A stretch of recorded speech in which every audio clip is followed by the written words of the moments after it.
আতপ চাল এবং সেদ্ধ চাল মানে আমরা যেটা খাই দুটোই একই জাতের ধান থেকে পাওয়া যায়, তবে পার্থক্য আছে প্রক্রিয়াকরণে। আমরা সাধারণভাবে যে চালের ভাত খাই তা গরম পানির ভাপে 5 থেকে 10 ঘন্টা ভিজিয়ে এরপর শুকিয়ে কলে ছাটা চাল। কিন্তু আতপ চাল উৎপাদন করা হয় সরাসরি শুকনো ধান ছেটে। ভিয়েতনাম, থাইল্যান্ড, ফিলিপাইন, চীন, জাপান, কোরিয়া সহ দক্ষিণ পূর্ব এশিয়ার প্রায় সব দেশের মানুষ আতপ চালের ভাত খায়, যা পরিচিত স্টিকি রাইস বা আঠালো ভাত নামে। কারণ ভাতের সাথে মাড় শুকিয়ে ফেলা হয়, তাই সাধারণ চালের ভাতের মতো আতপ চালের ভাত ঝরঝরে নয়, একটু আঠালো। আমাদের দেশেও একসময় চল ছিল আতপ চালের ভাতের। কেন খাবেন আতপ চাল? সময়, খরচ এবং পুষ্টি আতপ চাল বাঁচিয়ে দেয় এর সবগুলোই। সাধারণ চাল প্রস্তুতের সময় ধান সেদ্ধ পানি ফেলে দেয়া হয়, পানির সাথে বেরিয়ে যায় পুষ্টিগুণের বেশ খানিকটা। বাকি পুষ্টি বেরিয়ে যায় ভাতের মাড়ের সাথে।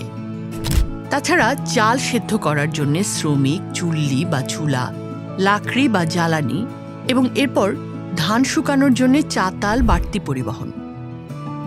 আপনিই ভেবে দেখুন পুরো প্রক্রিয়াটাতে কত বেশি কর্মঘণ্টা এবং বাড়তি ব্যয় করতে হচ্ছে।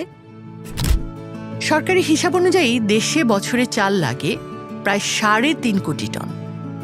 কাজেই সব খরচ মিটিয়ে ধান থেকে সেদ্ধ চাল প্রস্তুতে প্রতি কেজিতে যদি অতিরিক্ত 3 টাকা লাগে, তাহলে 3.5 কোটি টন চালের জন্যে বাড়তি ব্যয় করতে হচ্ছে প্রায় 10,000 কোটি টাকা। অথচ টাকাটা ব্যয় হতে পারত দেশের উন্নয়নমূলক কাজে।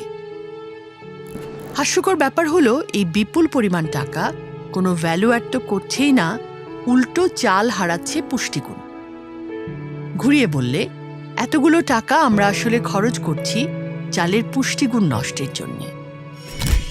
তাছাড়া পুষ্টি উপাদান কমে যাওয়ায় প্রতিদিনের খাবারে সাধারণ চাল পরিমাণে লাগে অনেক বেশি।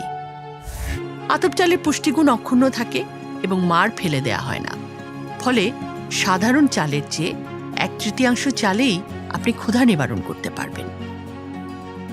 আতপ চালের ভাত সাধারণ ভাতের চেয়ে সুস্বাদু, তাই অনেক ধরনের সবজি বা তরকারি ছাড়াই এমনকি সামান্য একটু লবণ দিয়ে আপনি খেতে পারবেন।